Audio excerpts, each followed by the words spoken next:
Hey everybody, Gary here with POW Music, and I want to welcome you to this conversation, guitar lesson, and concert with guitarist Carter Arrington. My goal here with these interview lessons is to introduce you to the people and ideas that will help you to develop your craft, stay inspired, and design a life where your creativity can thrive. Carter Arrington is one of my favorite guitarists on the planet and a great teacher. He discovered guitar at 12 and soon after began attending the Berklee Summer Guitar Sessions and the Atlanta Institute of Music, all before graduating high school. In 2003, he moved to Austin to get his degree in jazz performance at the University of Texas and quickly became one of the city's most in-demand and popular guitarists. He earned 3 Downbeat Student Music Awards and performed at the Montreux and North Sea Jazz Festivals as a student. Recently, Carter moved to London, England, but returns to Austin frequently. In addition to leading his own bands, Carter has worked with artists and musical groups such as The Crazy World of Arthur Brown, Prager, Peter Rowan, Alejandro Escovedo, Bernard Purdy, Fred Wesley, David Grissom, Kirk Covington, and many more. Carter has created courses for TrueFire and also offers one-on-one lessons. I've taken 5 or 6 of those myself and have learned so much.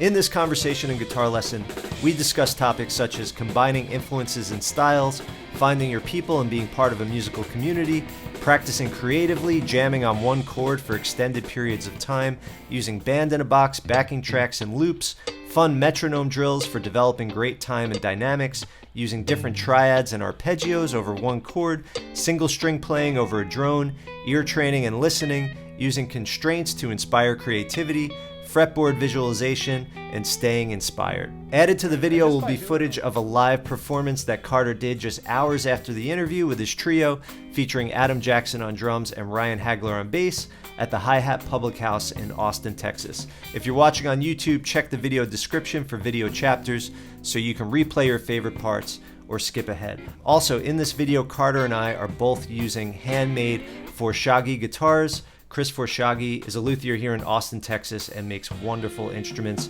so I'll also link his website in the description. All right, let's get into it. You ready, man? All right, man. All right, let's do it. Yeah. Okay, cool. Actually, one sip of coffee.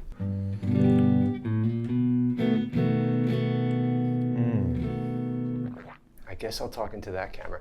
Hey, everybody. I'm sitting here with Carter Arrington, one of my favorite guitar players. I discovered Carter, I guess, 2019. I went to a photo function and saw you play Actual Proof and was like, wow, what is going on here? It was incredible. So to me, what's amazing about Carter is the way that he mixes together amazing rhythm. So he's super funky. Lots of like little rhythmic subtleties going on, his time feel, but then he could also shred. So amazing with your all aspects of your technique. Funky, soulful, jazz, straight ahead jazz, fusion, funk, gospel. I feel like you could do pretty much everything.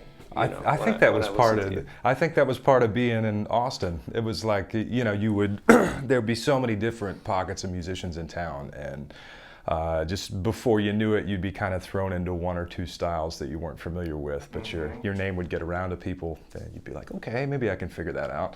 Yeah. And sometimes they were good fits, and that's kind of what I've managed to, you know, take a hold and kind of take with me as my playing developed. But I was never much of a country player. I tried a couple of those, and I was like, okay, this isn't my bag. Wow, so that's a missed opportunity in Austin. It's man, it's you know, and I actually, even as I get a little older, I'm like, you know, okay, I should have dived in a little more, because there's some beautiful approaches in that music and some wicked players. So still a lot I could learn there. But that was part of how the wide scope of things developed. It was just being thrown into professional situations to where it's like, okay, can I figure out how to do no harm in this situation and respect the vocabulary of what's going on, and just you know, some of those things which we can get into more depth in if we want to. Is that something that happened organically? It all just kind of came together? Like when you first moved to Austin, was it like, my sound is just this one thing and it just started to expand, or like did you have to actively be like, I'm on a jazz gig, but I'm going to play that little gospel thing that I've been doing in church, or like? Man, it's okay. Yeah, it's a good question.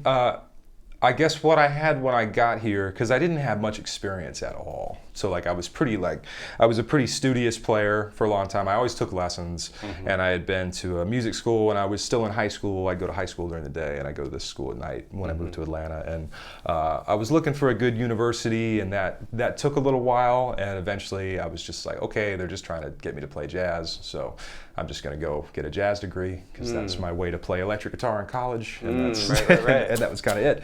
But man, when I moved here, I had like zero experience playing in bands or any of that stuff. So I was good. I was shedding in my bedroom and like, you know, trying to further my sound and transcribe and stuff and doing all the good guitar things that we're all supposed to do. But yeah, I had zero experience. So I started playing with... How old were you at that time? I think I was 20 when I moved here. Okay, wow. So yeah. That's so mind-boggling to me that you had no band experience at 20, but... yeah, it was like, it was minimal. It was highly minimal. And yeah, I got more playing experience here in the first 6 months than I had in my entire life previous. So, and I think that's really what I was after. That's one of the reasons I moved to town, because I was like, okay, like I got to figure out how to play live. I got to figure out how to play in bands if this is something I'm going to do. So, but yeah, I was in a jam band. That was my first gig, and it was like, yeah, with Chris actually, with with Chris Versaghi, and that's how I met him. And nice. Yeah, so it was that and cover gigs and other things like that, and then. Yeah, I'd be thrown into jazz gigs and, you know, things that would develop my ears a lot more, and, you know, they were all challenging in different ways, and they were all fun in different ways. But as far as my own sound was concerned, that's kind of the only way I felt like I was able to approach it. It was like, okay, well, here's me doing this, because I do think whatever our sound is and however we sound, it's like especially if you appreciate how you sound a little bit. Like a lot of guitarists are self-loathing, but I do think like, you know, the other side of that is important too. You've got to celebrate things that you're like, man, this is cool. I think this sounds good. And so yeah, all these styles, I just tried to play them as authentically as I could in my own vocabulary, you know, and because that seemed to be the best result. Right. That was the thing I could do the best, was to play like me. Yeah. So that's kind of what I tried to do, whether it was playing a jazz gig on a Strat or, you know, just not obsessively being like, oh, I have to sound like Charlie Parker or Brent Mason or somebody like that, and going down that hole, but just just trying to be me in all those styles, and yeah, part of that's just laziness also. It's like, it's just like, well, this is the easiest way to get from A to B, so I'll do that. So before you went to UT for jazz, you weren't studying jazz? No. Wow. I knew maybe 2 standards. And somehow, at every audition I was ever on, they would call those 2 standards. So I would wind up looking great. What were the 2 standards? I was looking great. It was always All the Things You Are and How Insensitive, and they were the only 2 tunes I knew. And so every audition it'd just be like 7s, okay, like great. Right. And they'd put me in the best bands, and I would barely know how to read. I, you know, didn't know much of anything. I was terribly unequipped, but you know, you kind of jump up, you know, sink or swim, and it's, you know, each of them taught me a lot. But yeah, I was totally a phonetic jazz player. Okay. Like I understood how some of the theory worked, and you know, kind of how to navigate it. But yeah, I wasn't listening to bebop records all the time or doing that. I had like a couple of guitarists I was really into, like Birelli, Lagrene, and George Benson. And so those were kind of the 2 guys. I saw your post on Facebook recently about George, and someone commented, and you said, yeah, something about George Benson and Birelli Lagrene, I can't put my finger on it. Those were the 2 guys. Those were the 2 guys, and they would do this. They would kind of play jazz like rock players, because that's kind of how I got into guitar. It was like heavy metal. And, there's that energy, like, and I'm not that familiar with Birelli and Lagrene, but like George Benson's playing has this energy and playfulness and kind of like rock star kind of thing going on. Yeah. It's not just like technical prowess. It's like anyone can relate to that energy. You don't have to be a jazz fan or anything. He's kind of infectious, and I really like that he would have these Quincy Jones, Rod Temperton, like, you know, which is like the Michael Jackson dream team. Like he would have these pop hits produced by these guys. Right. And then like wedged in the middle of the tune, there would be this insane guitar solo. And you're just like, this is on a platinum record, and this is bonkers. It's absolutely nuts. And he, he's just always killing it. Right. And I loved that. Because he had the groove, but he also just had this crazy stuff on top of it. Right. And then Birelli, some of his layout stuff, like Birelli was the first guy I got this lick from, like on a Hendrix chord. It's like. So which is, you hear a lot of people play that lick, and it's just licked down the melodic minor scale.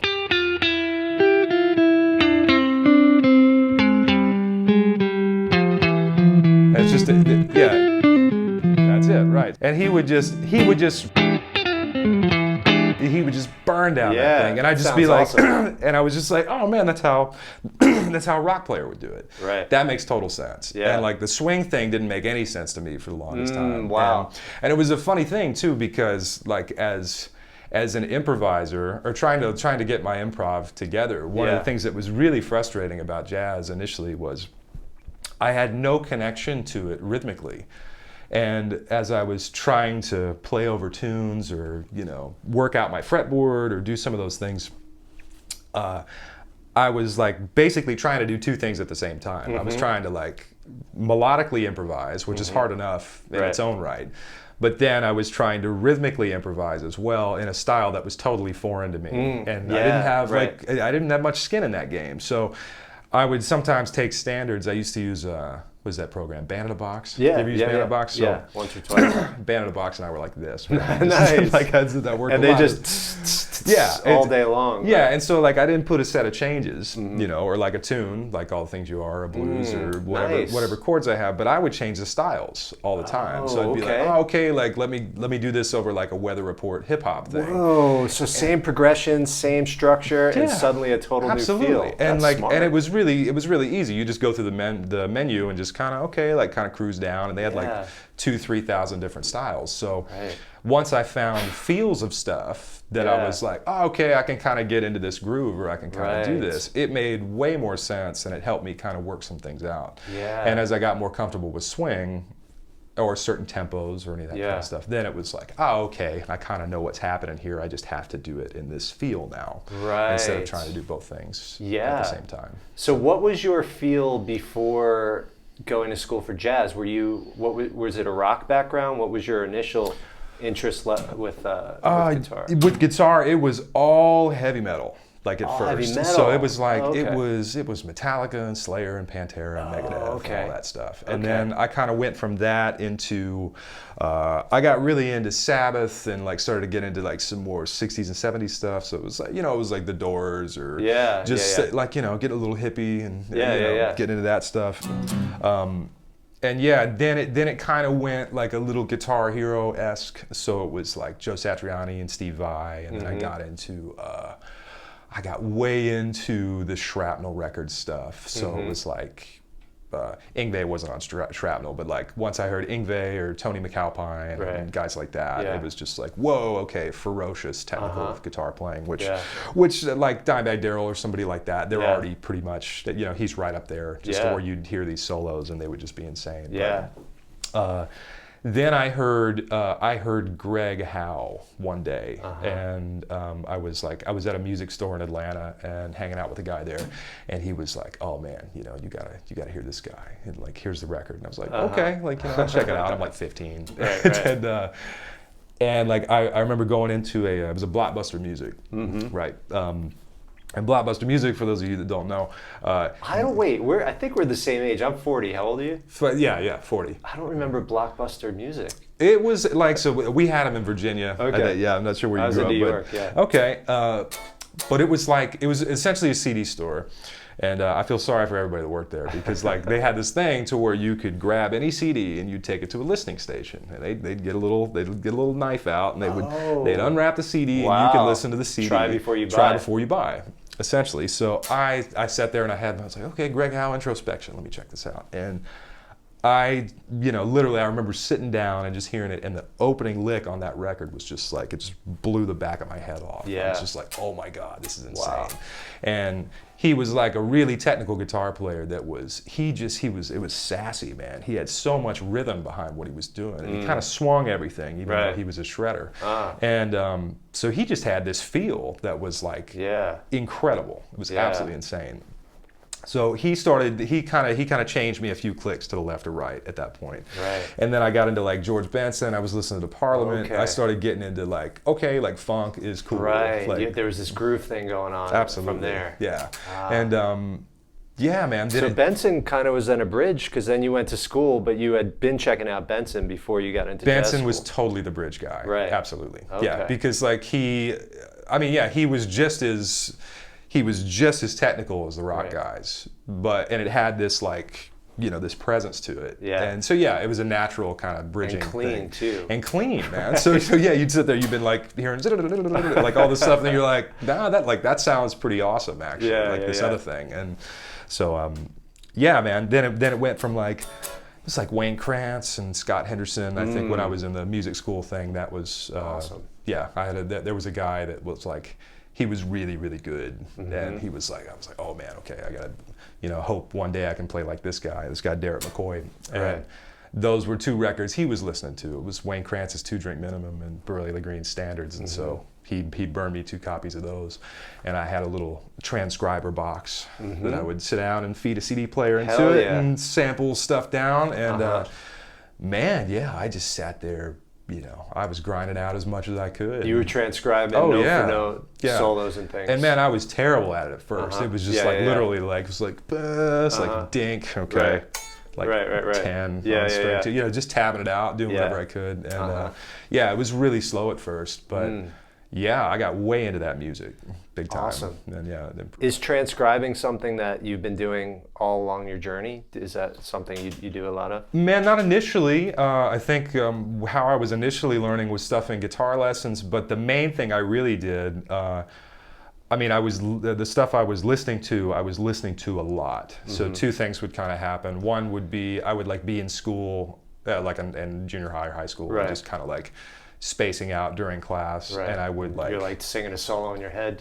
Yeah, pretty much. like I would just kind of be like playing back, Metallica's Sanitarium or Master Puppets or something, and just in my head I was just like, I was just listening to it even though I didn't have anything to listen to. Yeah, you were acquiring that vocabulary through osmosis. Essentially, of some sort. Or it's just you get to a point to where you memorize the music and you know how it goes. This was before I even played an instrument. But, but that stuff was kind of there, so I think that process of internalizing things was big. But but I had tab books. So I'd buy those Cherry Lane tab books, and anytime I went and bought a record, I would try and get the book to go with it. And I would just kind of be flipping through and mining stuff out. I didn't even really know how to read, but I could find little spots in the book to where I'm like, okay, like that chunk, I think I know what that sounds like, and being able to match up what rhythms were in my head to kind of how they were at least written on a page. Like I could just kind of at least see the shape of things, and I would look at it and be like, okay, I think that's that lick, and I'd sit down and try and play it. And be like, so it was putting stuff together that way. But my ear didn't get really involved too much until I was messing with improvisation, or when I started to transcribe. That was the big thing. It was like, oh wow, like I'm really bad at this. Like there's not much connection to my ear and what's happening on the fretboard, in an organized way. And so that that really started to strengthen those muscles a little bit. Ear training in school and stuff like that too. Do you feel like, I feel like ear training is kind of the elephant in the room a lot of times with students that I am working with. I mean, even for myself too, like to get to the next level of harmony, I need to do more ear training. Do you feel like ear training it's just something you can't bypass? You have to acquire, you have to build that connection, and if you don't, you're not necessarily going to be able to play from a place that it's coming through you? Like what is your view on the importance of ear training to your development and to your students' development as a teacher? Well, I guess it can, ear training, like that term, it can have a lot of different forms. Right. It doesn't have to be like collegiately organized, like, Right. you must know your intervals Right, and be able right, to identify this, Yeah. or, spit out this phrase the way Yeah, that they do I guess it in a I mean class. like learning by ear. Learning by ear, I Yeah. think, if I would rather have a great ear than all the knowledge in the world. I think like Right. that like a great ear is still like a thing that's gonna be your quickest connection to playing something that really is coming from you, and it's your fastest way to relate to other musicians. Yeah. I know a lot of people that have a lot of knowledge and they don't listen, and that doesn't mean they're bad musicians, but it means they're hard to play with. And I'd take somebody that has no knowledge and is listening over that like any day of the week. But yeah, it's a funny thing also, because if it's a discipline that we're taking seriously and we want to, like, a lot of people that care about music, they're just like, oh man, I want to get better. Like, I want to get better and better and better at it. And we tend to start doing research, and we're like, oh, okay, well, like, here's all the scales and all this theory and all this stuff, which is super important. That's not to say that stuff isn't, but like, just things that are as simple as just like, oh, okay, like, I know a melody in my head. Can I just pick a note and play that melody anywhere on the guitar? Right. And it's Right.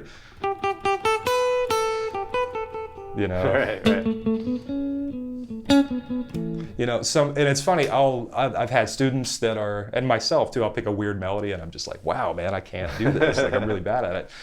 But I'll sit there, and they've been playing 20 years, and I'll be like, cool, like, play me a note on the guitar, and then play me Happy Birthday. That's the first note of Happy Birthday. Right. And then they're just like, it's like you're watching the plane smash into the mountain. Right, They're just right. like, whoa, okay, I know all this stuff, but that side of it, and it's a really simple thing, and I think it's how music was. I mean, it's how music has been handed down for generations. It's just like people would sing songs that they heard, and things are passed down orally, and so I mean, I think it's super important in any capacity. And in some ways too, it can be just like getting used to how something sounds. It's just, and listening to yourself as you're playing, or giving yourself time to figure out what something sounds like. Right. Like, even one thing I'll do sometimes is I'll drone a string, and I'll just I'll take a mode or something, like, so you could take the major scale. Here's a drone. Yeah, so we got this E drone going on, and I'll take a major scale, which is 1, 2, 3, 4, 5, 6, 7, 1, like that, and I might just kind of sit around and improvise with that.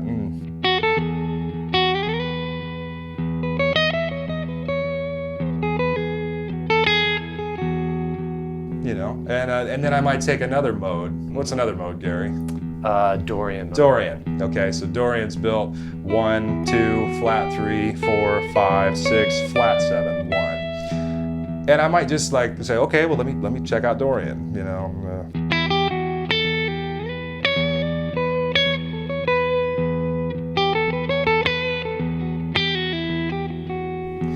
And then I might just say, okay, let me play around an Ionian for a minute, and then let me switch to Dorian.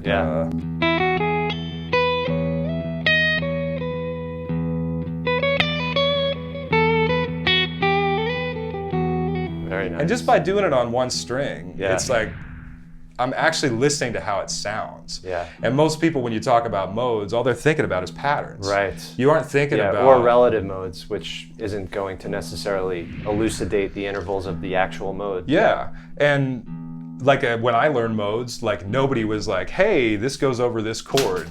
Or like, hey, check out what it sounds like against the chord, which is the whole point. It's like without a bass note or without a chord, we don't even hear how that sounds. It's just like, oh, okay, it could sound like the major scale, or here's another pattern. So I think a lot of, and I guess when I say like I learn things phonetically, it's kind of like that. It's like I would just kind of be assimilating information, like learning a bunch of scale patterns and stuff like that. But I didn't find out a lot of useful approaches for a long time to really check out how this stuff actually sounded. Yeah. And once I was able to kind of do that in a friendly way, like that was pretty friendly. You're just, okay, well, I've got this sound, I've got this sound. No chord changes, just just a drone, nothing's moving around, yeah. no stress, one string, you know? And I could be like, oh, okay, well, like Dorian kind of sounds like this, and Ionian kind of sounds like this, or whatever scale you wanted to do that with. So I think of that as ear training too. Right. Like just putting yourself in a place to where you can listen to what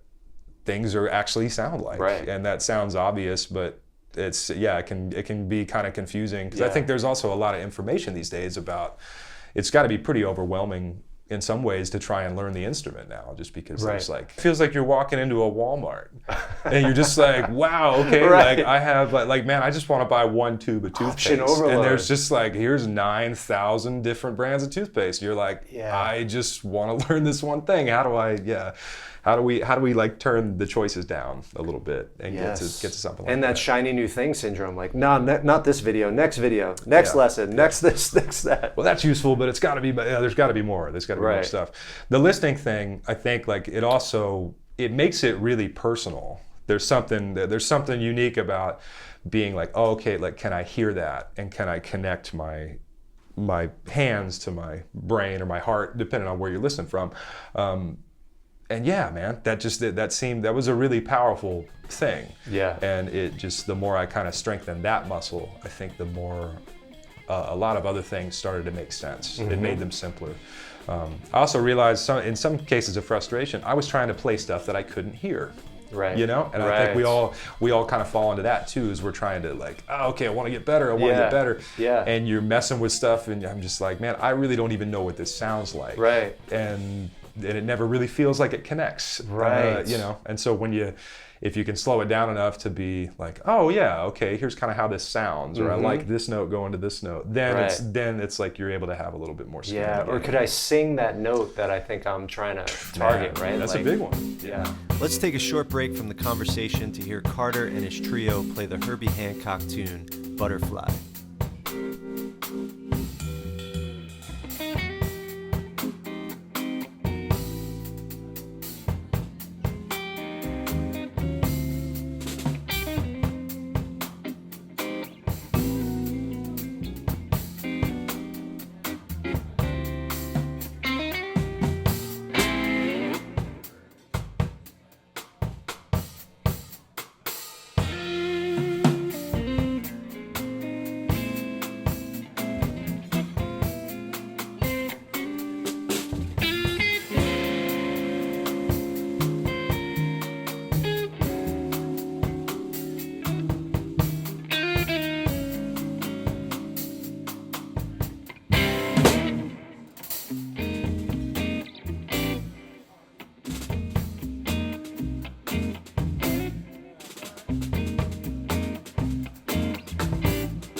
Then you went to jazz school. So I love jazz. What has always just been the problem for me with jazz is that my sense of spontaneity and freedom and creativity is constrained by the fast chord changes. Sure. That just keep coming. Yeah, and man. it's like, arpeggio lick, this scale. Like, so can you describe the process for you of going from, okay, I play more simple harmonic music to now I'm studying jazz and all the things you are and these fast chord changes and shifting key centers, but you still play with that sense of creative freedom. And, you know, like you might be playing over a lot of chord changes, but what I hear in your playing is still something very primal, like a primal creativity and a primal feeling and, you know, the emotion and the passion and the fiery kind of vibe that you could bring to that. So like how did that come about? Did you go through a purgatory where it wasn't quite there and then it got there? Did I, man? Tell me about this trip through Dante's Inferno. I had some patient teachers, I'll tell you that much. Right. Man, so where I started in my my band in a box journey, I guess. Yeah. Well, because I was trying to learn other people's solos for a long time, and I was just realized one day I was just like, man, I don't really have my own sound. I was starting to notice that, like, okay, like I'm good, and I'm trying to like kind of punch above my weight, listening to some of these players, and I'm just like, you know, I want to kind of start thinking about my own sound. And so I had my little band in a box program, and basically the only sound I heard, speaking of ear training or kind of being connected to those things, like, okay, well, what do you hear and what makes sense to you? Yeah. All I really ever wanted to play over was a minor 7 chord. Mm-hmm. So I was just like, okay, so I'd put D minor 7 in into a little program, and it'd be going for like 78 bars and, you know, for 40 choruses. So I'd just sit there all day, you know, on this groove, and it'd just be going, you know.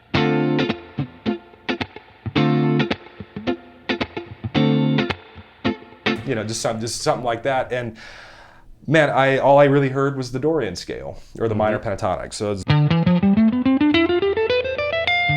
So I would just sit there for hours upon hours playing over this one chord. And what I guess a couple of things started to happen. You know, and I started in a position that felt right, and, you know, like a single scale pattern kind of up here, and then I'd kind of get brave, and I'd be like, okay, I think I hear this note. And I'd be like, all right, like, cool. Or I'd be on this string, and I'd start to kind of, you know, like send scouts to other parts of the neck, and just, you know, started to sew in a little bit more. And eventually I got to the point to where I was like, oh, okay, well, these cage patterns that I've learned, they all kind of, and then I'd have kind of 2 bits of real estate, and I was just kind of connecting this thing. I suppose I eventually got to a point where my whole scale, or my whole neck with the major scale patterns felt good. Right. And I could kind of cruise up and down, and I could do all this stuff. Modally, basically. Just essentially, like, Just so I was playing over this chord, but I could be...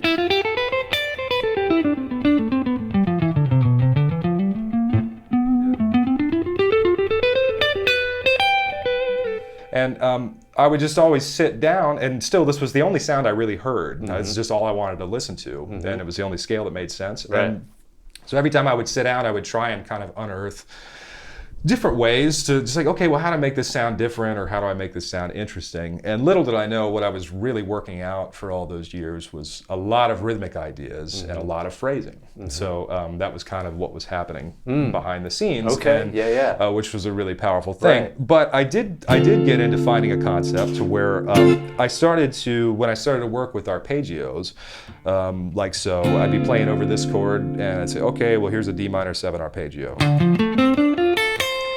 And the notes in D minor 7 were D, F, A, and C. And eventually I had the idea, and I was like, well, okay, this is in the key of C. I'm like, okay. And instead of just looking at the notes, I was like, okay, well, what if I'm still in the key of C? What are these chords? And so I kind of got that. And the biggest one, and really this was a George Benson thing, I would hear him play off the chord a minor third up like kind of the relative major version of that. You know, so he'd be playing over a D minor chord, but he'd be playing, he'd do stuff like that, you know, to where he was,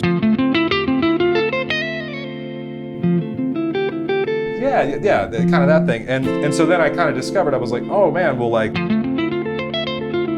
F major 7 sounds awesome over this. Yeah. You know, so I'd be playing over D.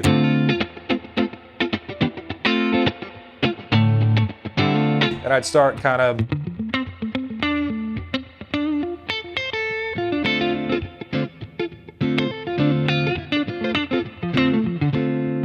and then I'd kind of cruise up here.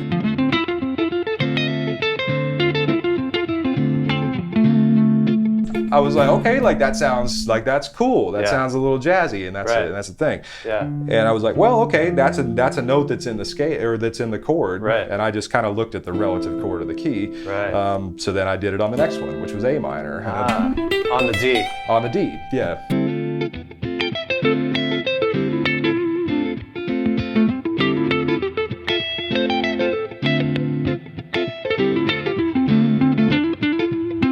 And then so like even with those three, I'd kind of like, instead of feeling stuck in a pattern, I'd be like, oh, okay, well I've got this sound.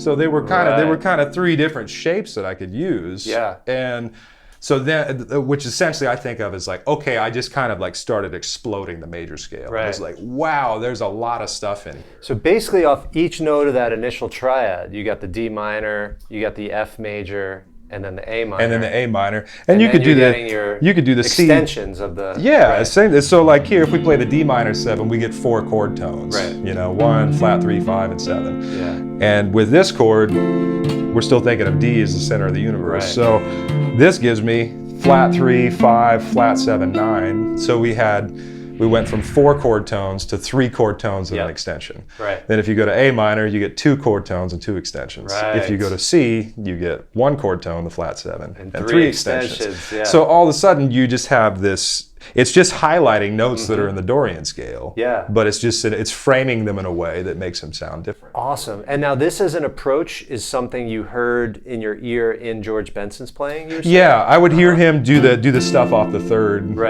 like quite a bit. So like that little lick, which is straight up. That's an F major 7 arpeggio. Yeah, and he would just kind of. Greg Howe did it too. I would hear him play it a lot, but. And I was like, man, what does that sound? Like, that's cool. Yeah, once I just kind of found that, I was like, let's see what else is hiding. Let's see what else is hiding. So just over one chord.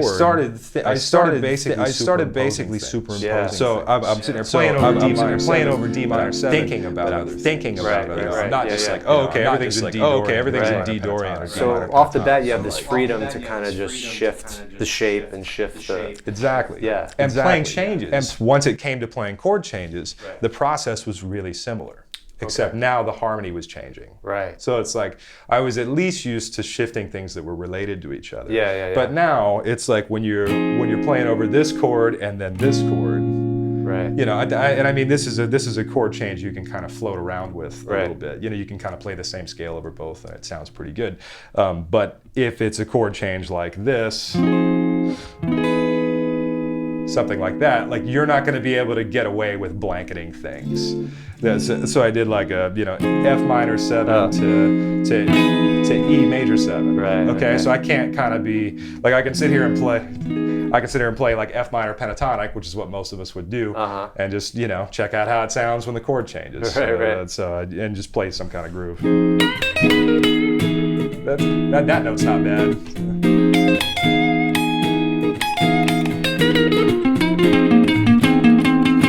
Like it's not. This isn't working out too well for us. Yeah. It's like that sound on an E isn't. So like basically I had to start saying like, oh, okay, I'm moving into this sound. The same structure doesn't work. That I was playing before. So I'd have to kind of be. Like now I'm kind of saying, hey, okay, I think the chord change is in this key, or it's in this, or it's in that. Right. But basically, I had to start shifting. Yeah.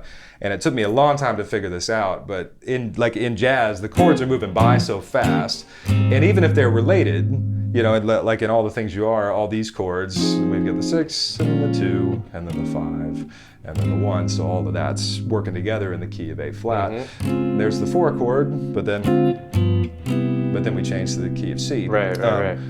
And like I could kind of sit here and noodle in a scale and it would sound pretty good. Right. But it didn't necessarily feel like I was kind of like acknowledging the chords, right. or my lines didn't sound like they were fitting right. too well.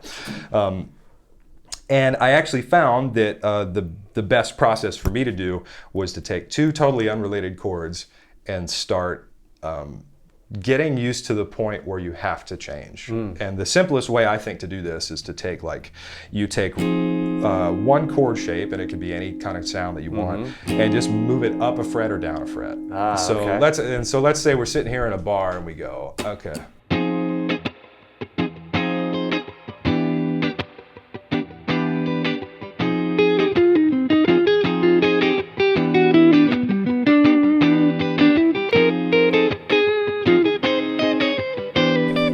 Exactly. Nice. Right. So, and what I would do, I would take rhythm completely out of the equation. And I would say, okay, let's say I'm playing 8th notes. So it'd be 1 and 2 and 3 and 4 and 1 and 2 and 3. And and I would just say, okay, let me play 8 notes. Yeah. And get used to the point that changes. So the first thing I would do, I would say, okay, let me play 8 notes in F. 1, 2, 3, 4, 5, 6, 7, 8, 9, and on the 9th note, I would have to be in that chord. Right. Yeah. But I had to get used to where that place was, and I was like, 2, 3, 4. Oh, and then stop on that chord on that out note. Okay. And for extra credit, you could sit there and be like, okay, and when I do that, I want to figure out what it's doing over the chord. Yeah. So I'd be like, okay, that's the flat third of E. Right. So I'd sit there for a while and do that, and I go flat 7, you know. 5, right. 3, 4, root 2, 3, and I would also do it in time. Yeah. Because that's the other thing. It's really tempting to kind of start and stop and start and stop. Right. But if you sit there and you're like, no, just keep this moving. Yeah. Keep it going, even if it's a simple exercise. It just kind of eventually you just settle into it. But yeah, so then I would do that. Then I'd go the other way. I'd say, okay, well, let me take the lower chord into the higher chord. And I'd say, okay, so now I'm doing 8 notes in E minor and landing in F. Right. So 3, 4. Flat 7, 3, 4, 4, 3, 4, flat 7, root. Okay, and then I would try and move. I said, okay, well that feels tight on both sides, and then you just kind of be.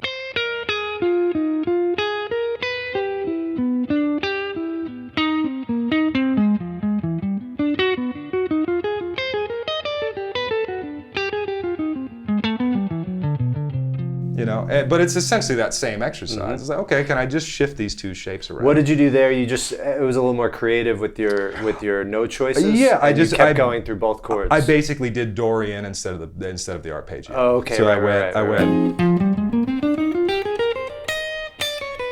Right. You gave yourself more note choices. Yeah. Yeah, but when I know where the shift point is, then you're like, oh wow, like that sounds cool. He's adding other colors. Yeah.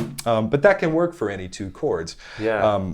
But what was killing me for so long was just I didn't understand where I needed to shift. I thought I had more time than I did. Right. And that's right, because all the things, if it's da da da da, right, there's 2 beat changes, some of them. Yeah, right? They're all like a bar each for the most part. So it's so really in a tune like that, I could do the same kind of thing.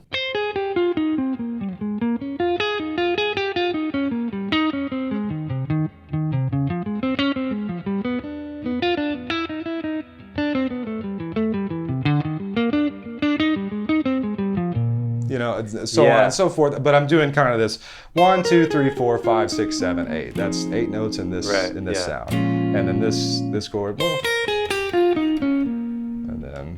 1, 2, 3, 4, 5, 6, 7, 8. And so I would just try and take eighth notes through everything. Right. And as that got comfortable to when I could just kind of work that a little bit, then I was like, okay, well, now that I know about this grid, maybe I can start leaving some space. Right. And so Quick question before that. So what you just did there, were you doing seventh chord arpeggios through each one on all the things? For the most, well, and if I was to stick to just that, I would be.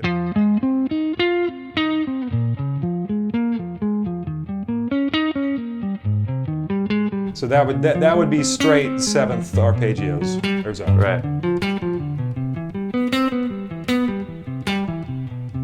something kind of like that. And actually, that shape kind of works out. 1, 2, 3, 4, 5, 6, 7, 8. That kind of naturally takes you into the next part of the thing.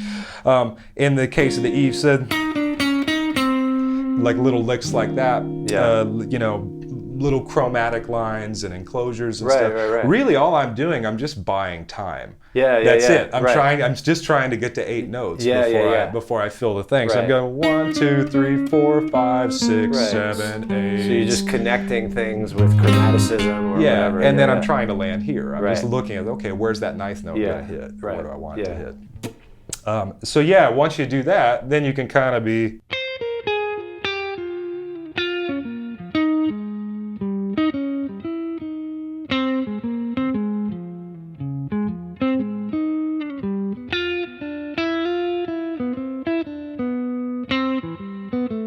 So I'm still thinking of zaga da da da da da da 1, 2, 3, 4, 5, 6, 7, 8. 1, 2. That's it. That little grid is going in my head.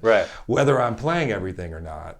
That's but having to fill. Now you're playing that silence because you're playing, but then that silence is played as well for you. So I could just 1, 2, 3, 4, 5, 6, 7, 8. 2, 4, 5, 6, 7, 8. 5, 6, 7, 8. 5, 6, 7, 8. It's like I'm still kind of, that bouncing ball is kind of moving around. But until I was able to separate that and just be like, oh, can I get used to where I get in and where I get out. Everything felt a little disconnected, honestly. And that helped me tremendously to do that. And then once that happened, I felt a little rhythmically freer to, kind of.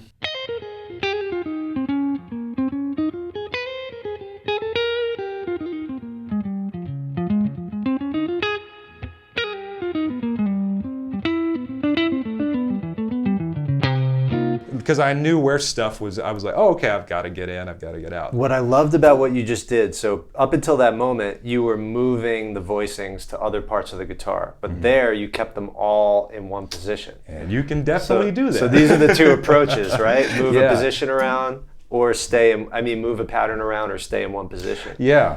And staying in one position, I think, was that was kind of the more challenging thing for a while. Because it was like, oh, okay. For all of us.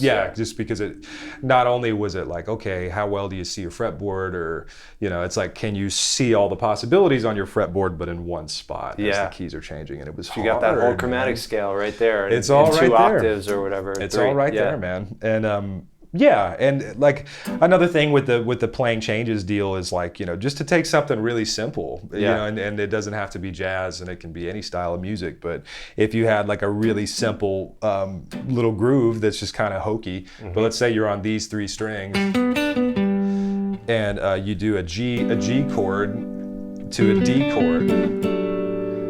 And let's say that's our jam essentially.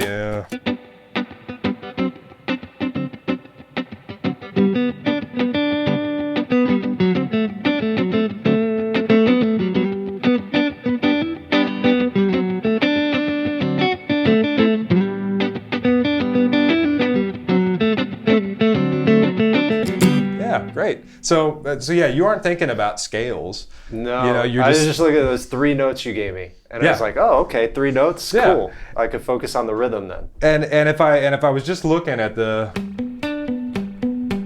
if I was just trying to connect each of those for 1 bar each, 1, 2, 3, 4, 5, 6, 7, 8. 1, 2, 3, 4, 5, 6, 7, 8. You know, like that's. I'm still kind of thinking about that 8-note thing when I'm looking at, you know, one chord, the moment to where the chords are going to change. But yeah, and also if you can just phrase out of that.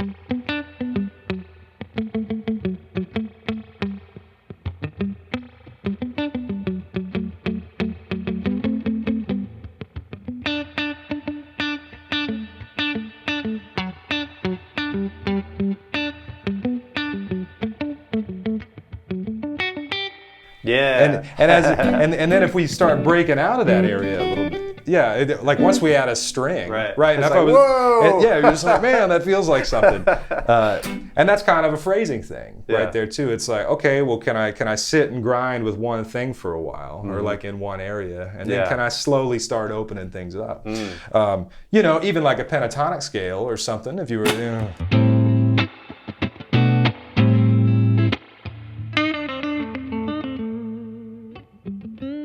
if you just stuck to these two strings, you know, for a while, it would like, and just built as many ideas as you could. By the time you added the B string, it would just be like, wow, man, that really feels like something. Yeah. When we're immediately looking at this area and we're like, ah, right. So here's all this. Constraints are good in that way. Constraints are really good. Yeah. So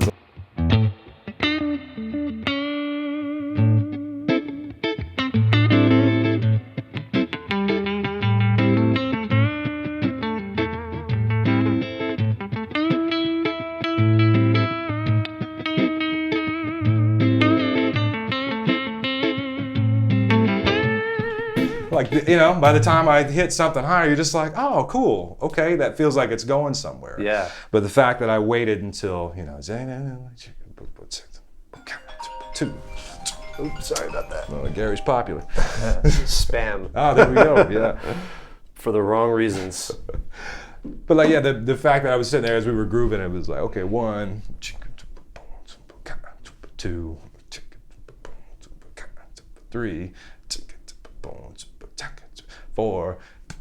Here's my new thing. You know, like, so I'm kind of waiting till that fourth bar. Yeah. To kind of say, okay, let me spread into a new part of the neck. Right. Let me introduce something and let me wrap the phrase up. Right. You know. And this is almost like you're giving yourself a plot to tell a story. Yeah. Totally. You're saying like, tell a story. I could say anything. Let me just tell you everything. But no, okay. Here's my plot. I'm going to start here. Yeah. And then I'm going to go there. Absolutely. Yeah.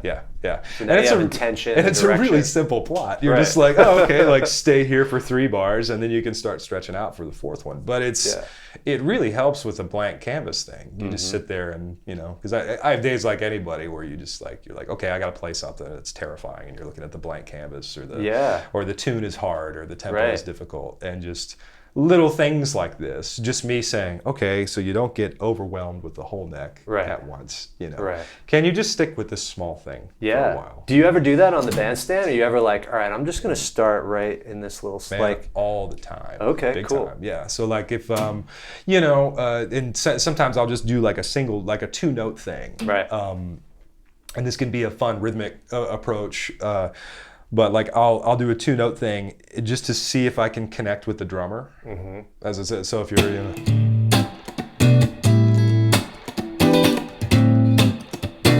so if it's kind of like that tempo, so you're, yeah, if you're kind of sitting there, I might.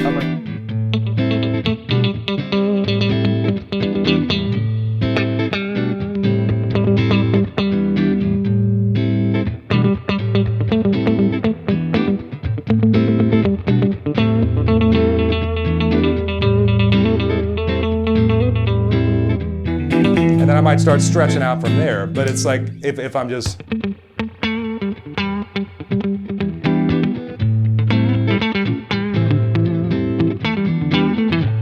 so you know, I'm kind of chilling in this box. Add a little more.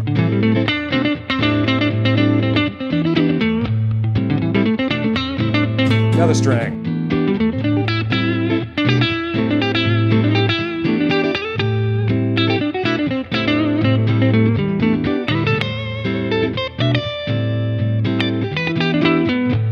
Arpeggio off the 5.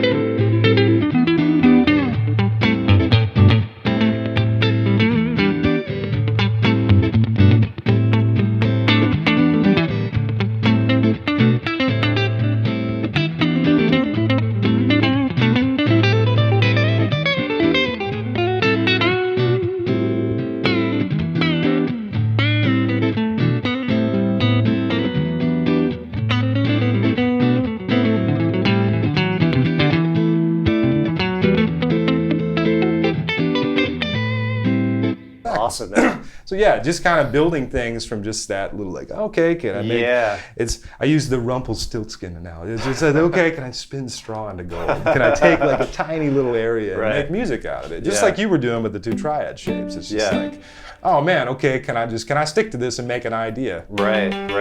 How much could I squeeze out of this? Yeah. You know, this moist sponge. That's a good way to put it, man. It's a good way to put it. And with the and even with those 2 triads, there's a whole lot of bits of area you could do that with. Speaking of triads, so I know you're big on triads because I've taken some lessons with you on Zoom, and you gave me ideas of just taking a couple of triads and moving them around like over a chord progression. What would you say is like the most like nuts and bolts way for any guitar player that wants to expand their fretboard fluency and their ability to play all over the neck, whether they're in rock or country or jazz or just anything? Like, what are some things they can do to start using triads, which all of us guitar players, we hear triads, you got to know all your triads, you got to use your triads, but it's like, how can I start doing that? Yeah, that's a great question, because it is kind of, I mean, it's intimidating in some ways, and it's kind of like, and you feel like it's silly in other ways. You're like, well, of course I know my triad. Like, come on, man, that's a triad. That's a triad. Right. I know my open chords. Yeah, you got this one here, right? Yeah. But like, if you're somebody that's coming from the place of like, okay, you can play bar chords. Right. I think that, knowing your major and minor bar chords on your 6th string, like, so you got your major here and your minor, and on the 5th string, you got your major here and you got your minor there. Right. If you've got a sense for those major and minor bar chord shapes, essentially, and you can kind of fluently use those.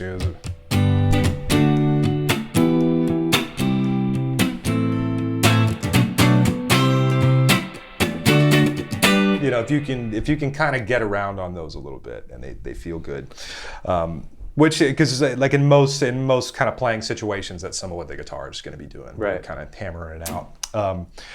But when I started to play with like more acoustic players, the singer-songwriters, or bands where there was more than one guitar. Yeah. And I was the new guy, so when you're the new guy, you just have to fit into the old guy's stuff. It's like, okay, that's the parts he's been playing for 3 years. Like, he's not going to change that. Right. So I started noticing that I was like, oh, okay, well, I have to figure out kind of how to do this in a different range. And if I'm doing these big old bulky shapes, like, it's just too much weight most of the time. So what started to help me big time was I took the top 4 strings of the guitar, and I was like, okay, how do I let me just do a triad on, well, let me see if I can do a triad on the top 4 strings. So if we took an E, for example, I'm going 2, 1, 0, 0. Right. And the other thing I started to think about too, I was like, okay, well, like, what are these notes doing? So like, this is the root, that's the 3rd, that's the 5th, and that's the root. Right. So I started looking at the function of things a little bit more. And then essentially I took each one of these notes and I said, okay, I'm gonna bring it to its next door neighbor that's still in the chord. So the root would go to the 3rd. There we go. And the 3rd would go to the 5th. And the 5th would go to the, which is the open string, that'd go to the root. And then the root here would go to the 3rd. And then I would get this shape. So I like how you think about it as on each single string, where's the movement happening? Yeah, like each voice is kind of, there we go. And then if you bar, you can catch the 3rd up top. Right. So this voicing's going 3, 5, 1, 3. Still an E chord, right? But it's a different thing. And then I do that again. The 3rd would go to the 5th. The 5th would go to the root. There we go. And then the root would go to the 3rd. And this right now, this is kind of us doing the long division, right? It's like, some people could just see it as shapes, but it's cool to know kind of like, here's why these shapes are the way that they are. Right. So yeah, that goes to the root, and then the 3rd will go to the 5th. 3rd goes to the 5th. Yep. And then tip. And we get this shape. Oh, this shape, right. Yeah, right. And then if we do this process again, we get basically an octave higher from where we started. We're back to the root, third, fifth root. Right. So I started to have these three voicings, and I was like, okay, like.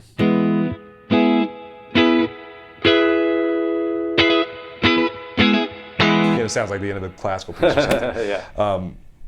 But yeah, and so I was like, oh man, this is kind of cool. So I got these different inversions that I wasn't playing before. And then I kind of started looking at like, okay, well, how does this relate to my lower strings? Because that's kind of, I don't know about you, but that's pretty much still how I visualize almost everything on the guitar. I'm like, from your low roots, E's and the A's. Yeah, the E's and the A's, it's totally it. So this, I would see this as like, okay, well, that's part of that bar chord. Or part of the, or I'm sorry, part of this open chord in this key, or a bar chord if we're moving it around, right? So that one I'm seeing the relationship off the E string. Yeah. You could also look at like what either the top note or the bottom note is doing. Like sometimes that helps too. Looking at the next shape, I was like, okay, well I'm looking at that note right there. Right. You know, so this is essentially like it looks like a C chord. Yep. You know, but I'm looking at that note on the A string. Right. And I'm also looking at this note for this chord because that's basically our chunky bar chord shape. Yeah. So I just kind of found my ways to relate to those a little bit. That's how you started. That's how I started with. So I was like, until I saw the context of what the shapes were, I noticed I would miss them a lot. I would try and go for it, and I'd be a fret off, or 2 frets off, or I'd pick the wrong shape or something like that. That's somewhere where I'm struggling, like to think, okay, this is a G, here's my triad. Yeah. Because I'm still kind of like. Yeah, sure. There's still a little of that sometimes. Well, and if you see that, does it help to see it from there? From the C, that or that. And that's kind of what I have to do. Right. But what's cool is when you see it from those bigger chunks, you can also break them into smaller sets. That's and true. Be like, just because I'm seeing kind of the bigger context of the shape. Yeah. But yeah, so first, basically, I took those shapes and I was like, okay, I would just kind of try and move back and forth, something in time, and then I might say, okay, well, if I know how these are functioning, 1, 3, 5, and 1, how do I make it minor? I lower the third. Say, okay, can I do the same thing for E minor? So if we're looking at, so there's your major, right? So, yeah,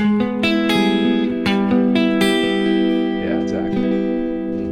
And then the next one, we'd be up here. Yep, and find the third. Yep, there we go. And then back to, exactly. Cool.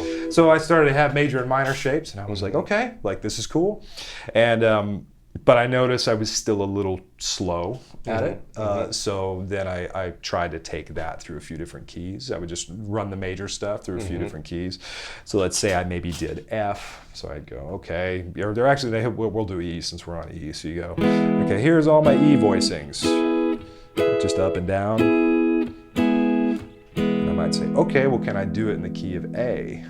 So these are all the same shapes, but now we're kind of starting in different spots, right? Yeah. So we've got. Are you purposefully going a fourth? Do you like to practice in fourths and fifths? Practicing in fourths and fifths, I've found is really helpful for me. Okay. For a couple different reasons, like a lot of progressions work that way. Right. Number one, so like I think it's a common. You're change. often going to the 4 chord or the 5 chord or something. Yeah, and that's a common movement to kind of have to navigate anyways. Right. But it's far enough away from where you're at to where it kind of rearrange everything completely. It kind of shocks your vision of the fretboard a little bit. Right. If we were just doing this in half steps, it'd be like, oh, okay, here's my E. Right, exactly. F. Right. And not that there's anything wrong with that. That's totally useful also. Yeah, but I like the distance that it would kind of create. Yep. So yeah, I'd do that in the key of A. So there, if we're down here at the bottom part of the neck, I'm still looking at this low A note, And then the next shape is going to go, which is coming off the 6th string, so I'm visualizing that note. And then we'll have the one with the 3rd. Do you bypass this, like as far as just thinking about it, or? And that's not to say that like that shape isn't fair game. Yeah. I think I just I use these just because it was like, okay, like these are the inversions that I'm seeing. Right. And shapes like this, I kind of see it's like, okay, well that could be part of this, or this could be part of this. Right. You know. And yeah, as you get these three shapes down to where you're like, okay, I can connect these three voicings if this is the chord symbol. Right.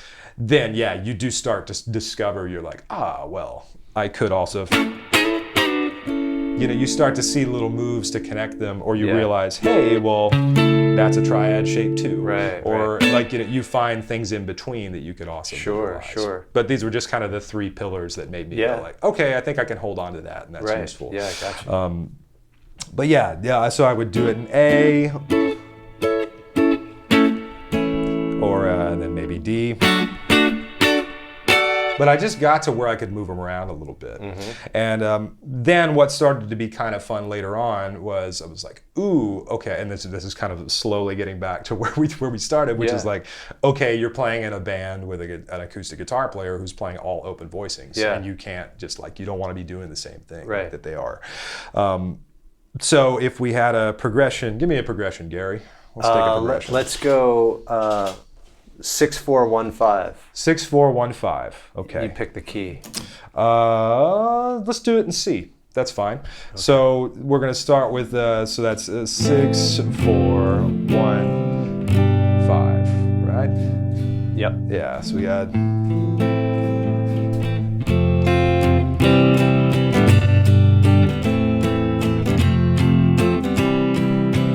Great. Okay. So what's kind of neat about these voicings as you get them down, you can basically play chord changes in the same spot, and you can slowly kind of move up and down the neck. And what happens is you start to see these progressions in a different range. Right. You start to just realize, oh, well, any chord shape I need is really close by. Right. So I might kind of sit there and do, so that's an A minor shape that we had. There's the F. There's the C. When I do the G, I start moving up the neck. Okay? Then the next A minor after this one is this guy.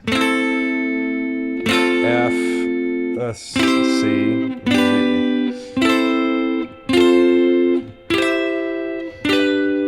And so on and so forth. So yeah, let's play that groove again. 1, 2, 3, 4, 5, 6.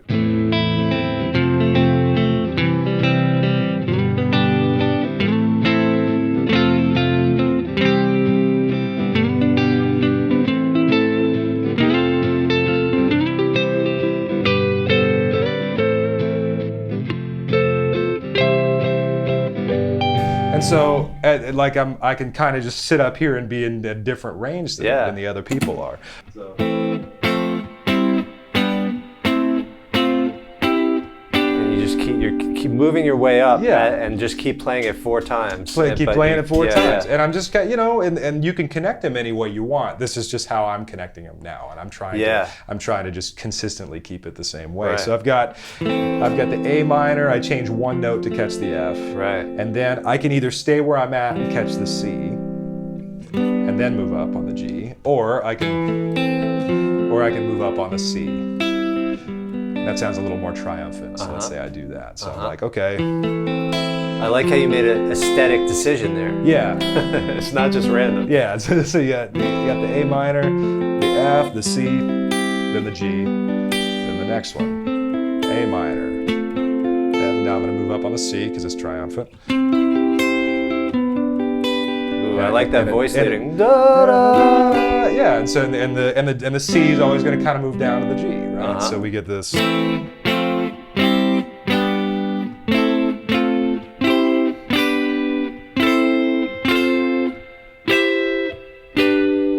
So on and so forth, and and this could be funky, this could be a finger picking thing. Right. It's just triad. They're this is just an exercise. Yeah. But it can be musical, and we're trying to apply it in a musical way. Yeah.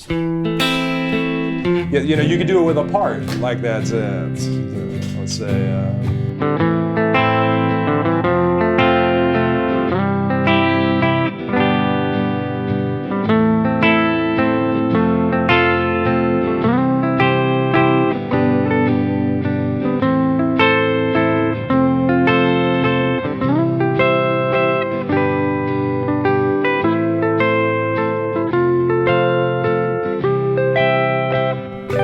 Right, you gave it a rhythm. Boo-ba-da, da-ga-doo-ga-da, da-ga-doo-ga-da, da-da. Yeah.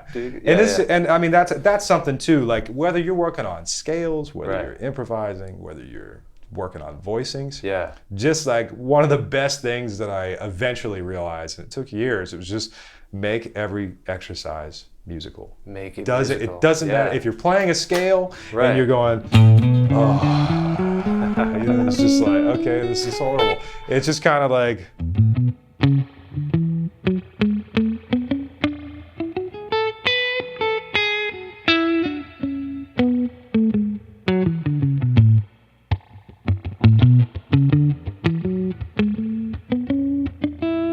just make it musical. It doesn't have to be anything crazy, but it will kind of just help, or put it in time, or do something. It'll just kind of help keep you engaged. Yeah. And it'll feel like, I also think that's one thing that'll help you use this stuff. Right. Really, it's like if you're used to kind of making Yeah. music out of it or putting it in time, when you go to play it with people, it's not going to feel like, oh, Right. here's this Yeah. thing I kind of know, Yeah, but I haven't yeah. really like put like some Yeah. traction into. But back to the triad thing, you know, and that was us kind of like making everything move up, right? Right. We could make everything move down.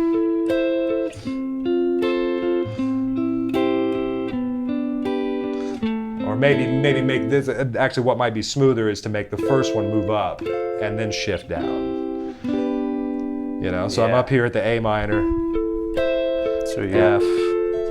Yeah, we'll move up. You're for doing top 3 strings or middle? I'm doing top 4. Okay, so Top 4. So we've got there's that our there. A minor, then we want our F. So F. Yeah, and let's say we move down.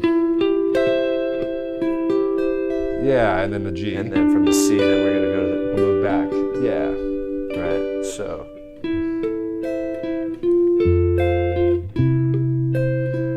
Yep. And then we can move down to the next A minor. so that would be, Yeah. and then Up to the F. Yeah. So, or yeah. Oh, but Yeah, we're there gonna we do go. these two. Mhm. I Yep, like yep. how you go like that. I've never done that. That took a while. I thought it was impossible, but I don't know. I can do it. I don't but always it's- get it, but I still go for it sometimes. So Yeah. we've got a, Yeah, there we go. and then we're gonna go to let's the, go to the to C, the which is C, still right under us. right there. And then we'll move back. Oh, Let's then, say we're moving down. Yeah, yeah. right. So, Yeah. and then what's cool is like, I guess then you make the connection. Like, okay, so from a 1 to a 5, just looks like that. Yeah. Okay, so 1 5, right? It's Yeah. just slide that down. Yeah, and you can see you got one note in common with those chords. Right. And, you know, it's kind of cool to see those little things popping out at you. But yeah, man. So you can voice that up, you can voice it down. Right. You could sit there and do a. Yeah. Now I'm hearing like Coldplay and stuff. Yeah, yeah.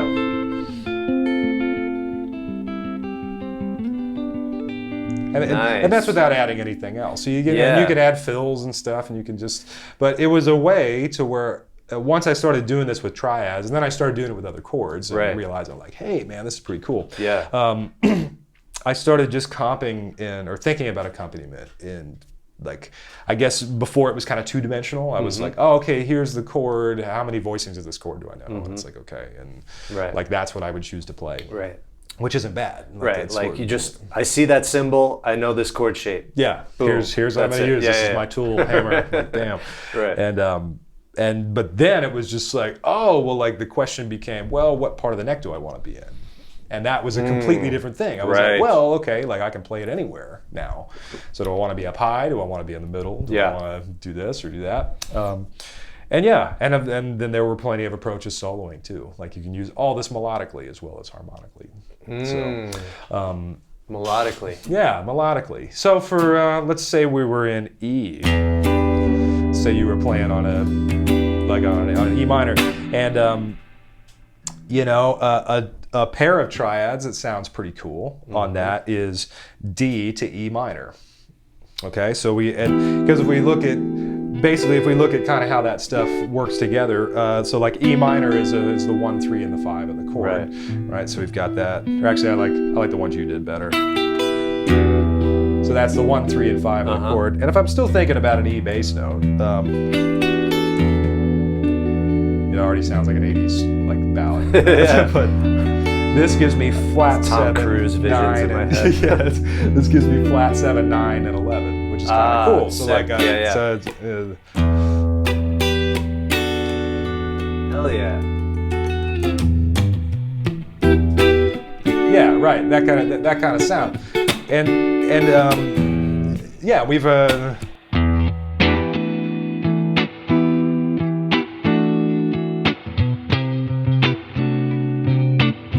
What song is this? I don't know. It's something.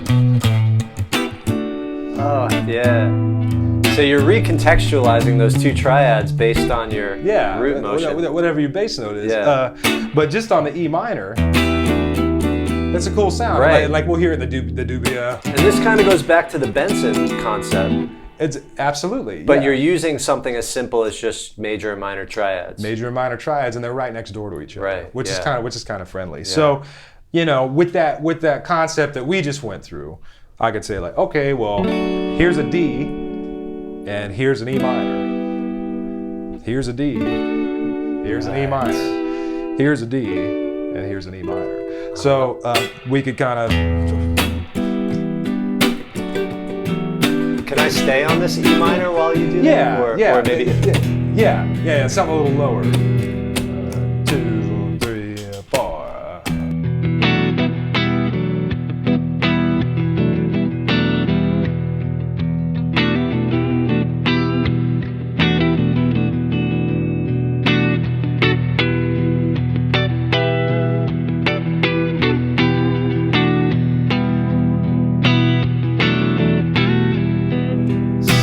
So like as a rhythm thing, you could kind of.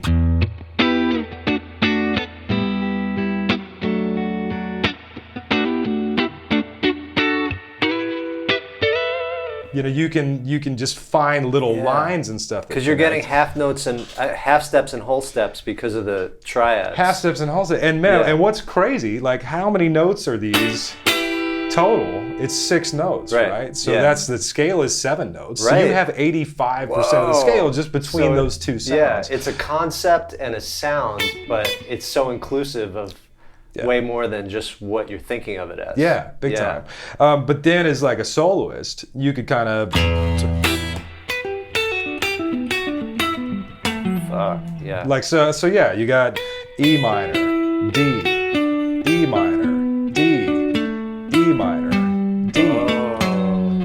So those are all triads. Damn, or that was cool. And that's in one position. So yeah, I stole this lick from a dude in a music store in Atlanta, and it's it's been great. Yeah, E minor and then D. Yep. Yeah, and you can go all the way to the bottom of the guitar, all the way up. Just connecting two triads. Disconnecting two triads. So that's kind of in position. Okay, so that's that there. You could all.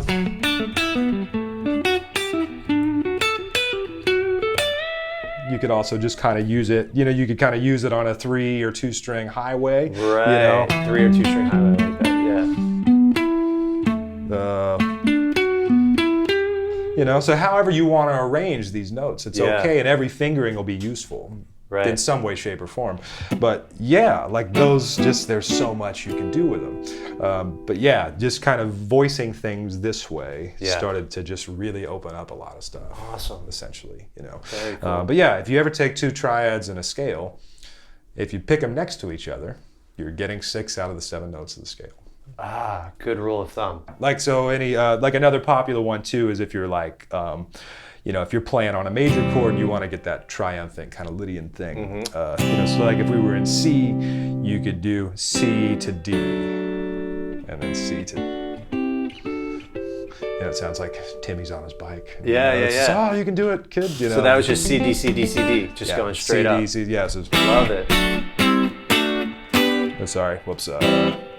C, D, C, D, C, D, like that. Yeah. Yeah. Now, is this something that you do like all the time as part of your approach to soloing? Is this kind of like a part of your sound? It definitely can be, yeah. Uh-huh. And like, I think as I got into trying to build ideas out of little things, little sets, I guess, sets of notes. Yeah, it became natural to be like, oh yeah, like, well, okay, these are like good small sets of notes to see. Yeah. And I use triads quite a bit. It's not the whole thing, but it's a lot of it sometimes. Awesome. Yeah, and I don't know, I'm still learning about it. Just I keep finding stuff. I'm like, man, okay, like, there's new ways for me to bridge this and to use this. Awesome. And so that and just doing stuff from inside the key, that's a huge part of what my approach is, you know. So like, you know, and an example of that could maybe be like if you were playing over A minor 7, which is kind of something we were doing earlier. I think of that as the 2 chord of G major.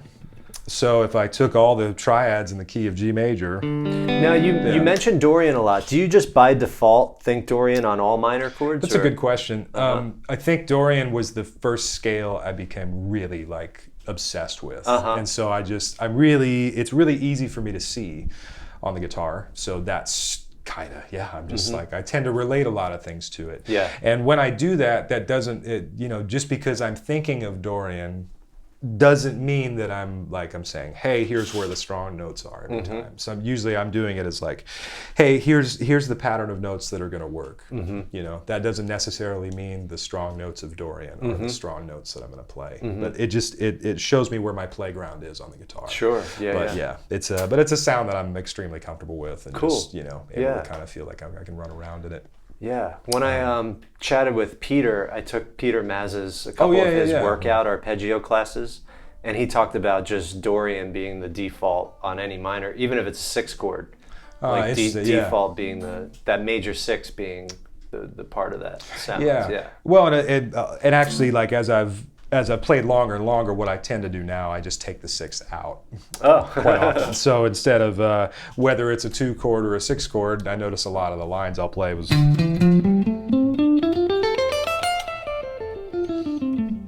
Sounds awesome. So that has no 6 in it. Right. And then ironically, you know, what are those notes? We have a minor triad, so it's that. It's that triad thing, right. It's that. So if you put that together in a scale, because that's the only note that's missing. Right. That's the 7th note. So that's not there. that is a So this would be an A minor and a G. And a G, A minor and a G, right? Because the G is the whole step down. So whatever your minor chord is, whatever minor chord you are. So like a second ago we did our the jam 1 and the 2. You're basically doing it's like, okay, I have the root of the whatever the chord is. Right. So I'm playing at E minor 7, it's E minor, and then the major triad a whole step down. Whole step down. Gotcha. So this is E minor and D. This one's D minor and C. Right. And this one's A minor and G. Got it. You know, which sounds like a Steely Dan blues. Yeah.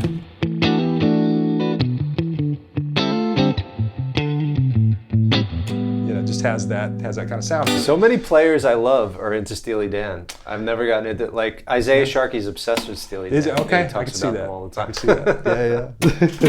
Yeah. But yeah, man, one concept around the same time I was finding the arpeggio thing that would link all that stuff together.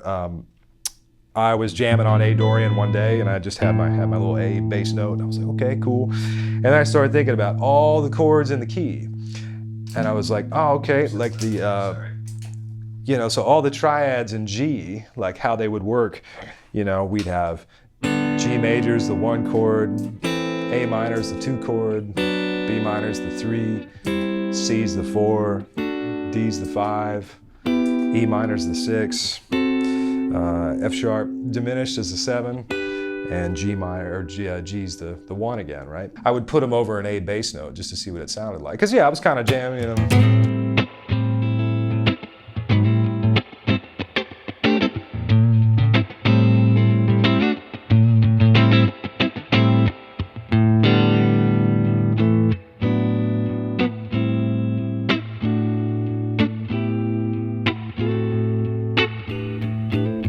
And I was just like, whoa, okay, like all these work pretty well. Yeah. And so I started to kind of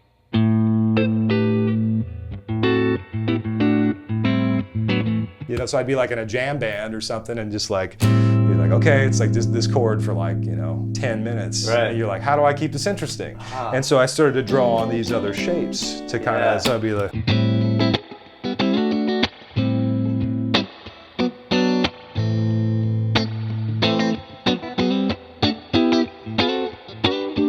know, and it just gave me other stuff to work with. As a soloist, all the triads in the key of G. That was all of them in the key. So I've got the 1 chord, 2 chord, 3 chord, 4 chord, 5, 6, 7, 1. And over this bass note, they're all highlighting different parts of Dorian, right? So here we've got the 1, 3, 5. Here we've got the you know, the flat 7, the 9, and the 11.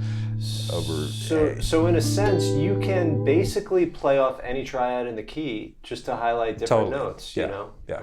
Which gives a lot of freedom. Which means just work on your triads in the key and just feel free to play any of them over any of the chords as long as it's in the key. If the chord is just sitting there. If it's sitting there, if it's sitting there, it's great. If you're going through the changes, you might create a crunchy sound that for some applications might not be the right sound. I mean, but for others it will technically it works. And I'm sure like, you know, you'll find stuff that you wouldn't normally have found. But you're like, oh, actually, this is kind of cool. There's some different ways to do that.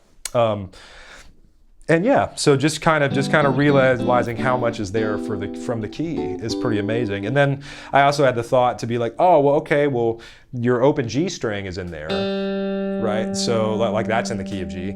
So then I was like, oh, well, maybe I can take all these voicings and just do an open G string instead. So like all the middle note of all the chords. Sick.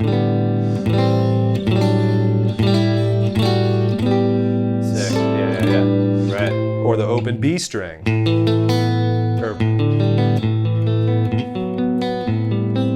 That chord, I wouldn't have found that chord, you know. I feel like as guitar players, we neglect the open strings when we could so often use them to do shit like that. That's so awesome. So yeah, man. That's it. So, and all of that stuff, I feel like I cracked open by playing over 1 chord. Right. Like that's still me sitting with band time. Like really, in a way, prepped you for playing off the changes because you got all these ideas. By just really zoning in on 1 chord. Big time. And like, so all the stuff from the Band of the Box years where I was just like, I'm just playing over D minor 7. And I changed the keys and stuff. But I was just playing over minor 7 chords all the time. It helped me work a lot of this stuff out. And just go like, oh, yeah, I can use this a lot of places. You know, which is, it's fun. So I guess for all of us listening, we should just don't be afraid to put 1 chord on that looper and just see how much we can extract. Because there's a lot, you know, and I still find stuff. I can just, you know.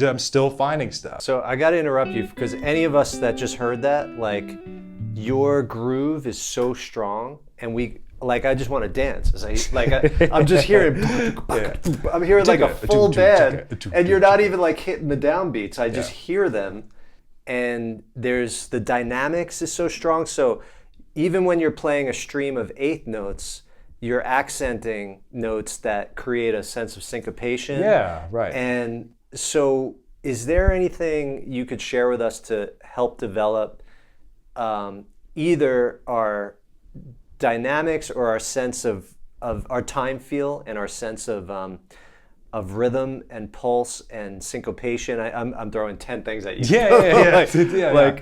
What's something, because a lot of people watching this video are just trying to play in time, period. Big time, You know, so how do we even get there with the goal of getting to a level of being able to really man, great question. So I definitely did. I did a lot of metronome stuff, and I didn't really know how to use it for a while. But I had just a few simple approaches. But so that's not just something guitar teachers say. No, I mean it's really it's something that'll keep you honest, which is good. Right. So and I just kind of started with just like, okay, can you play good quarter notes? And just like, if you're sitting there with a click and just, even if it's just one note, this is really simple, but if you sit there and you're like, okay, like, can I just play quarter notes? Can I just sit along with this?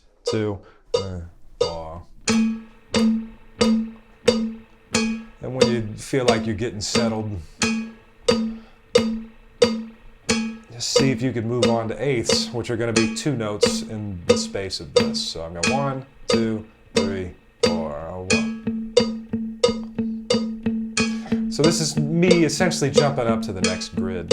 And if you hate counting, like 1 and 2 and 3 and 4 and, you can use words if that helps you. So Carter, Carter, Carter, Carter, Carter, Carter, whatever, Carter, Gary, Carter. And maybe like you could start just trying to switch every 2 bars, right? So 1, 2, 3, 4, 1, 2, 3, 4. And then if this guy, and then you shift back, then just go back and forth. And if you can't do that, just take the time to get that to where it feels tight. Yeah. From here, then you could go to triplets, which are 3 notes in the space. Arrington, Arrington, Arrington, Arrington, Lucky Arrington, you. Arrington, Heimdauer, Heimdauer. Yeah, Heimdauer, Heimdauer, Heimdauer, Heimdauer. Okay, then back to quarters. 8th notes. 16ths are 4.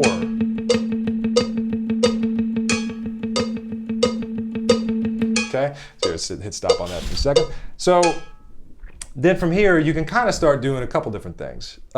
If you want to start developing your articulation a little bit more, let's say we have something in we could say where we're in 8th notes or 16th notes, and it doesn't matter what the tempo is. But let's say you have 4 pitches. Yeah, and I'm just taking a piece of just that A minor pentatonic scale.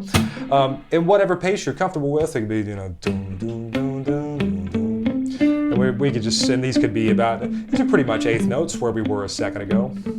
And then if you want more control over some of your dynamics, we have this 4-note sequence. See if you can accent each note.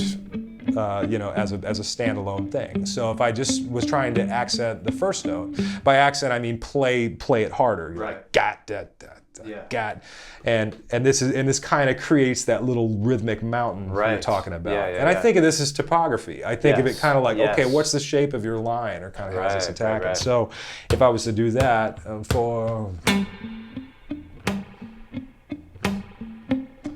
that's the first note, right? Want this back on?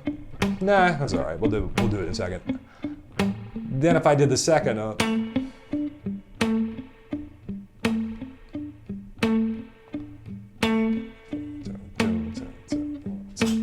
third note now.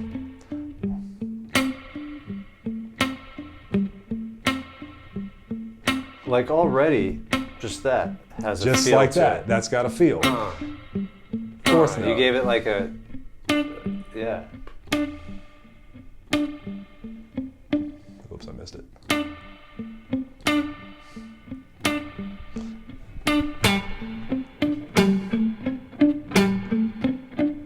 Second one. Down, up, down, down. Third one.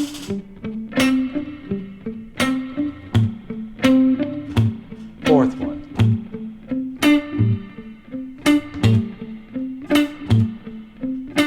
Good. Yeah, man. Yeah, so just creating that topography, and then when you speed it up, it's kind of like yeah.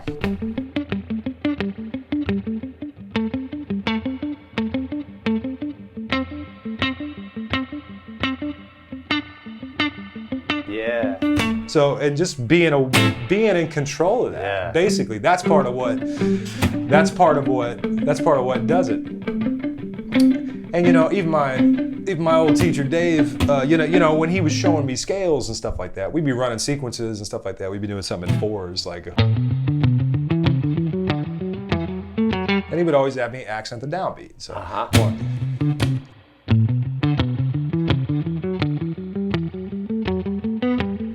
Right.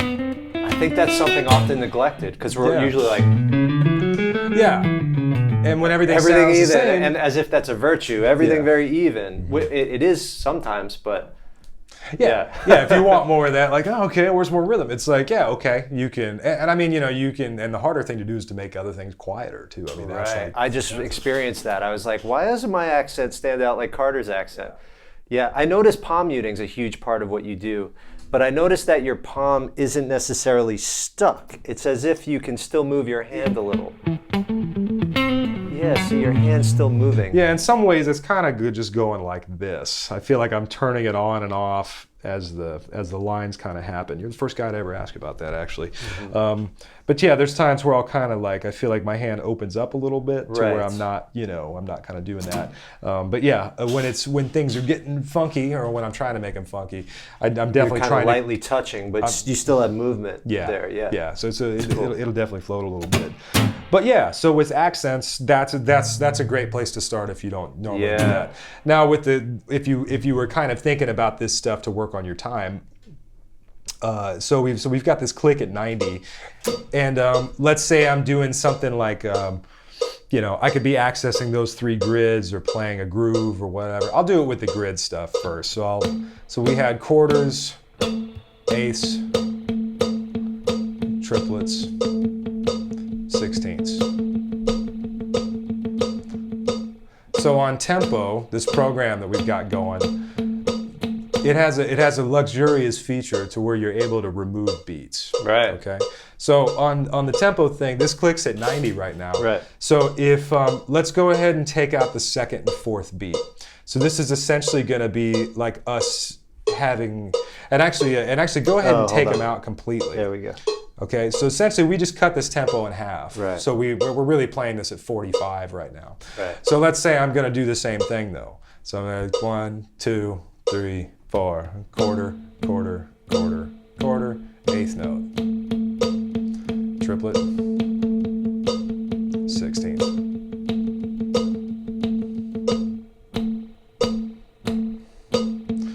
I'm doing exactly what I just did a second ago. Sorry. I'm just getting half of the information from the metronome. Right. Yeah. Okay. So then go ahead and take out the 3rd beat now. Okay. 35 divided by, or no, what was it? 45 divided by 2. That'd give us, 22 and a half. So now I'm only getting the downbeat. Right. 1, 2, 3, 4, quarters, 2, 3, 4, 8th notes, triplets.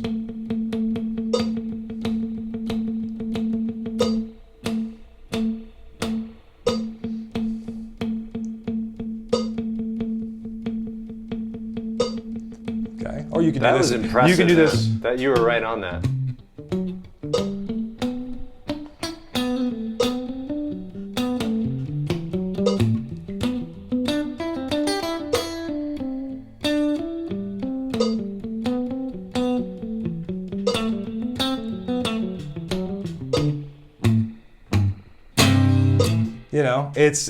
It's tough, man. Yeah. You can do it with a groove also. So here, turn all 4 of them back on again.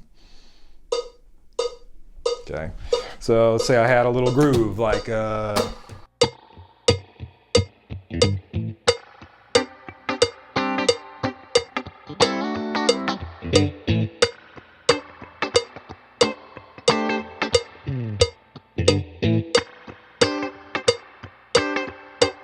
That's easy enough. Okay, so let's say I'm playing that. That's my groove. So here at 91, 2, 3, 4.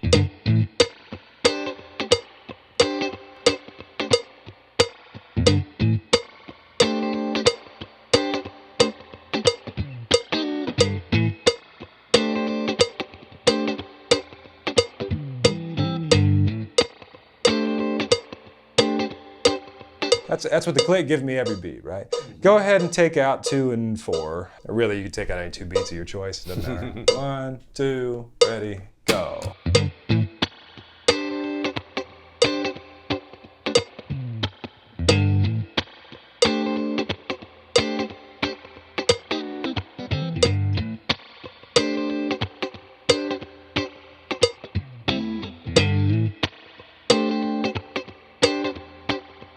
Okay, now just take out a, 1, 2, 3. And so what I'm doing right now, I'm trying to keep it in my head. I'm subdividing, just like, okay, where's the river? Still playing the same tempo, really. I just have less information. I'm going to try not to bop, because my bop might throw you off. 2, 1, 3, 4.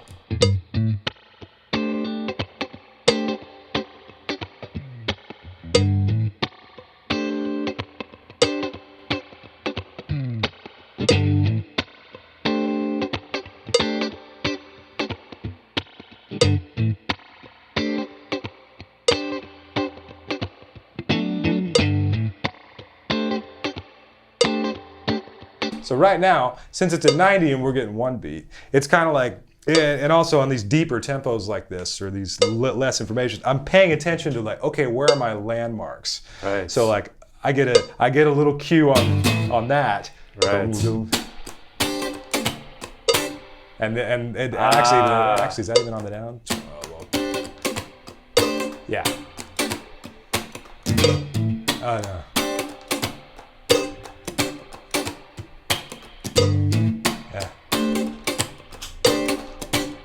So I get it on the power chord, and right there. So it's just that. It's trying to say, okay, those are my 2 points to kind of check myself. You and are see if I can like, you're being up. forced to develop that grid. Absolutely. This is just like, it's forcing the issue. Because before it's going, right. and you just get fed every bit of it. So last thing, so now I've got 1 beat. I've just had the downbeat at 90 beats a minute. I want you to put it at 45. Okay. So now it's gonna. Whoa. So this is just gonna give me. Oh, other way, yeah. This is just gonna give me. Basically, I'll have the first hit.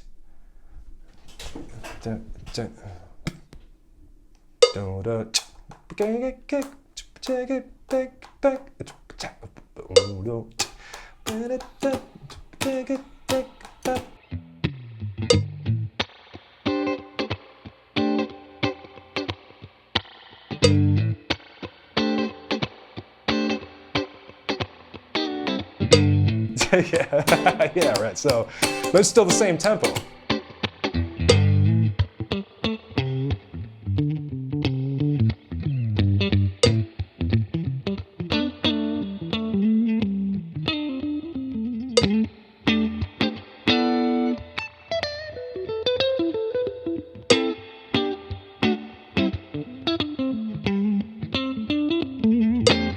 Okay. Hell yeah, man. That's just a little bit. That was awesome. Thank you, man. Yeah, but it's just a little shit like that to just try and like get your inner clock tougher. Yeah. And I used to do all sorts of goofy stuff. Man. Right. I'd sit there, I'd have a metronome in the car. I would like, when I was putting gas in my car, I'd sit there and like I would just try and like use the same amount of pressure on the pump to where I could get a tempo on the gas thing. So it's going up. So I'm like, all right, I think it's here. And I would shut my eyes and try and stop on an even dollar. Dorky stuff, man. Wow. Super geeky things. But you can always work on your time. You do not need your instrument at all. Like most of that stuff is up here. So that's where a lot of it was kind of coming from. Choosing to have the life of an artist, can mean a lot of things.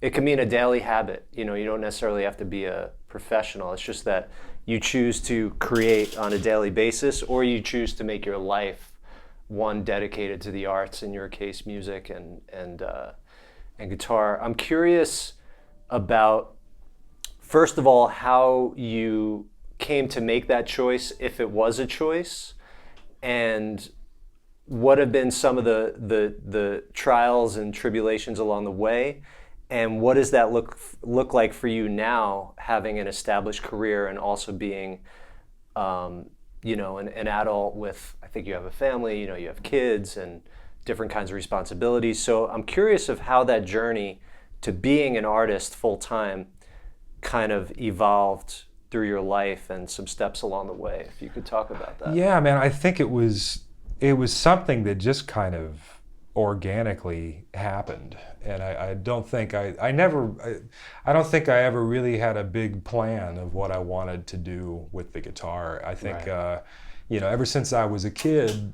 or since I found it when I was about 12, it was a sanctuary. I could just kind of sit down and do this, and and like on retrospect, like now that I've gotten older, but like even stuff I was handling in my teenage years, it's like this was how I would process everything. It was just, you could sit down there and it's like, oh, okay.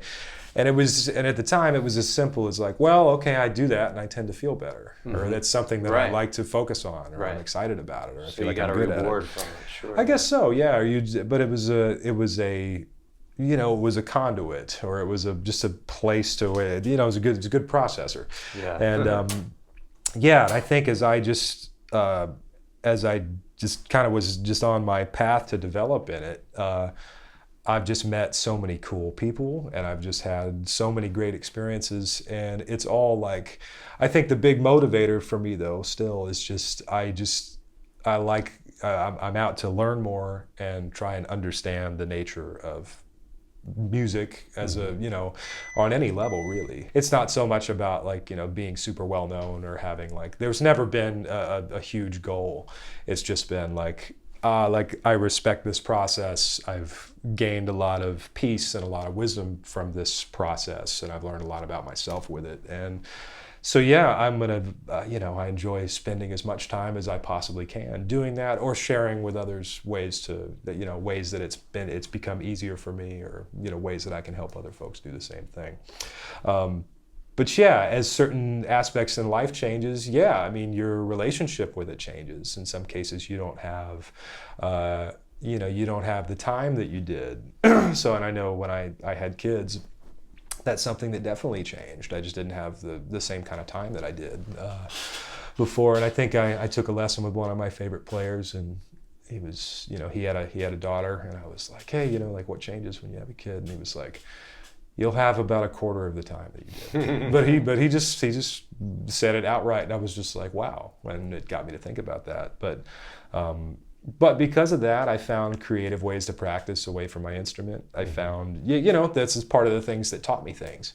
So sometimes when, a situation feels limiting, you just you find kind of new ways to navigate things, and you wind up having new approaches, which can, I don't know, it's part of what makes life interesting, I guess. But I don't know, I still love it, and I'm still learning.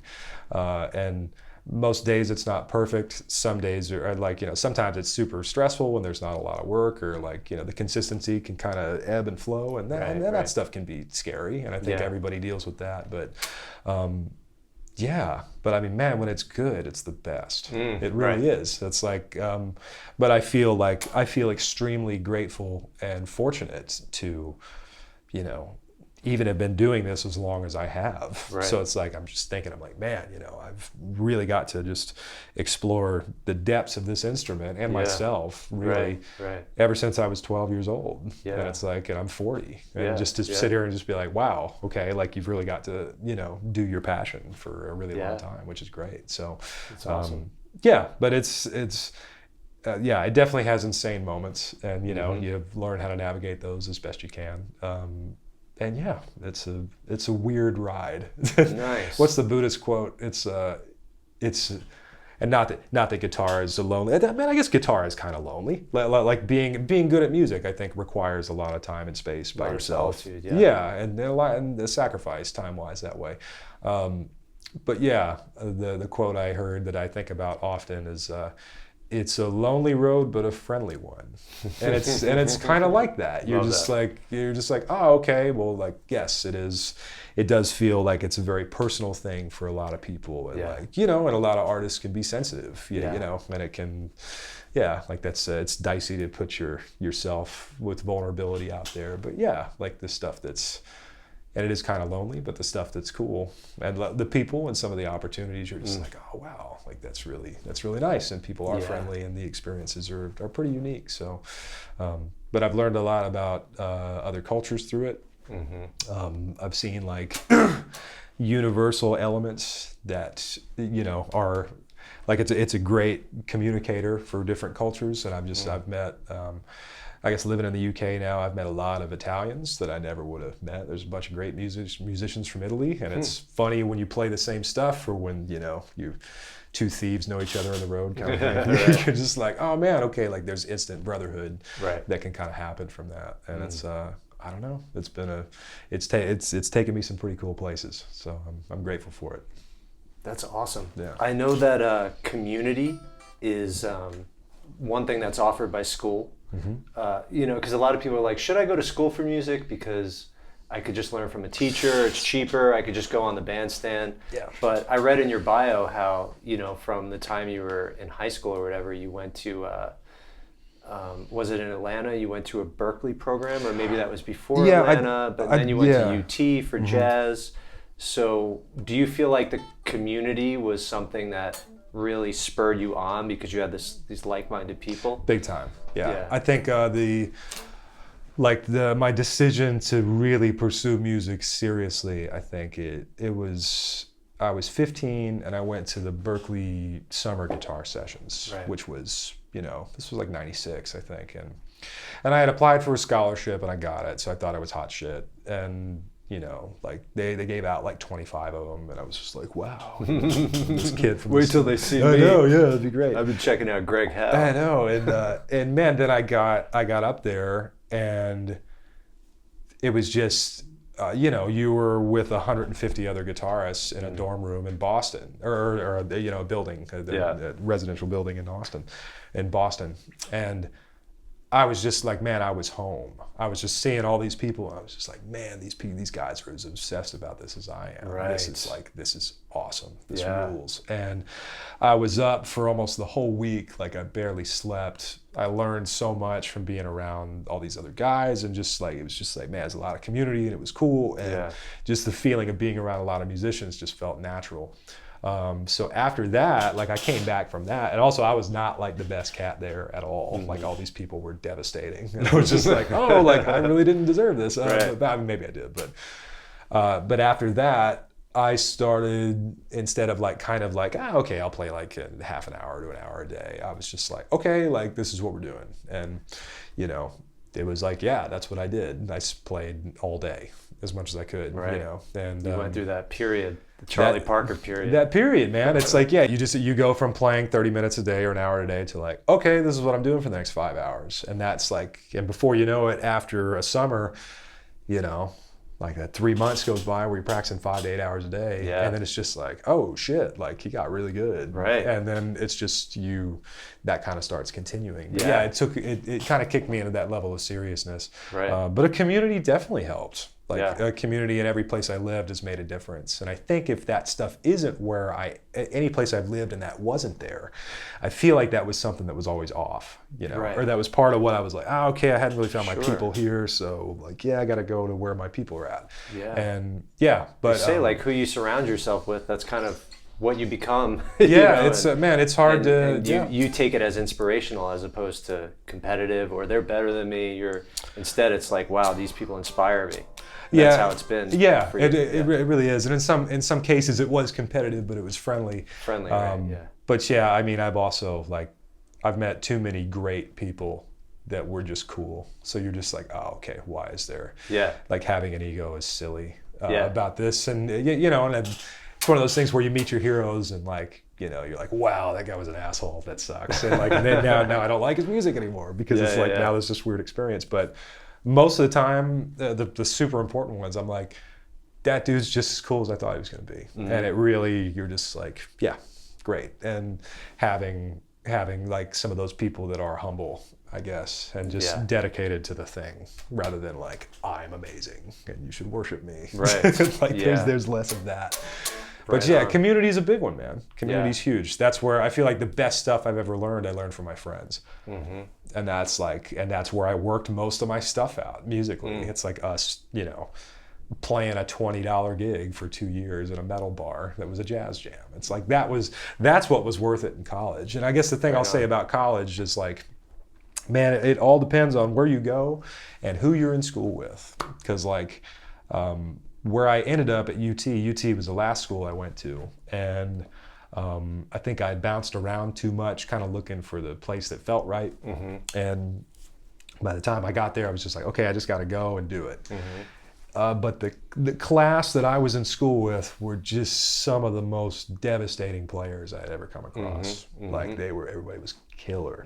And I knew almost nothing about jazz, but these guys were awesome and they were cool. Yeah. And like that combination, it was just like, okay, like great. Yeah. And so the classes and stuff, and I mean, my teacher was fantastic that I had, like my private teacher, Mitch Watkins. I learned a ton from him, but I learned just as much, if not more, from just, playing with my friends as much as humanly possible. And that's all we were focused on. We were just trying to get better. Yeah. And without that, I think I would have felt disappointed in it. So it's like community made the experience. That made the experience. And that made me better. Right. That's what made me better. But you had to be willing to insert yourself in that community, and even you saying I felt like I didn't know anything and they were already killers, but you inserted yourself and you knew that was what you wanted and needed to do, instead of being like, oh, they're so much better, I'm just going to stay in my cocoon. Yeah. It's just, it's kind of like, oh, what are we doing here? Right. Like if that's the thing, it's like, well, okay,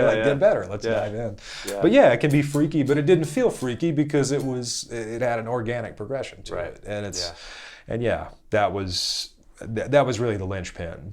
So there's probably a lot of cool stuff in school that I missed out on because I was so focused on that. But I think that's what I needed out of school. And so I wound up having a really good experience. But some of the other places I went, it really didn't have that. And I think that's the thing I was kind of missing. So maybe that's what was important to me.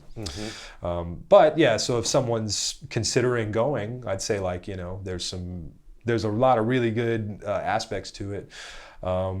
But essentially there's quite a lot that you're just going to have to find on your own. Sure. If you're going to school and there's not really a place to play, that was the other thing in Austin. I just needed experience. So going to school here made total sense. Right. It was just like, I want to get out and work as a musician and be busy and, get experience and do all this stuff. So, just don't expect too much, I guess, but like just...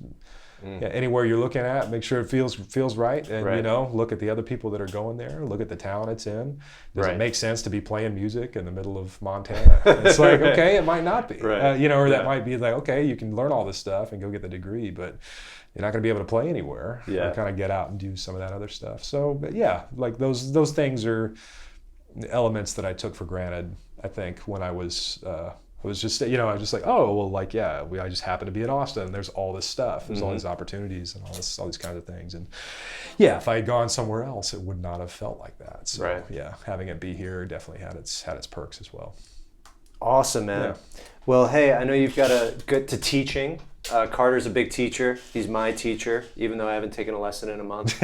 I will re-up my 4-pack soon. Go to his website. Carter will, actually send you PDFs with what you worked on, goes above and beyond. Bummer. We ran out of batteries. That's all right. That was great, man. Dude, thank you. I appreciate it. My pleasure. Yeah, I was just about to plug the 4 Shaggies, but I'll mention them in the intro. I'll say you'll see we're both playing these 4 Sagi. Four Sagi guitars, really well made. Do that and plug his website. Absolutely. I bet he'd appreciate that. Yeah, for sure. Dude, but that was fun. Good. Yeah. I'm glad you enjoyed it. Yeah. We definitely started with a lot of the talk stuff, but I'm glad then we got into I think playing and organic. We had a totally normal flow. It was good. Yeah, it was more like good. I didn't feel like a reporter. That's good. Thank you so much. Yeah, my pleasure, man. All right, everybody. I hope you enjoyed that lesson and interview with Carter Arrington as much as I did. If you want to learn more about him, head over to carterarrington.com.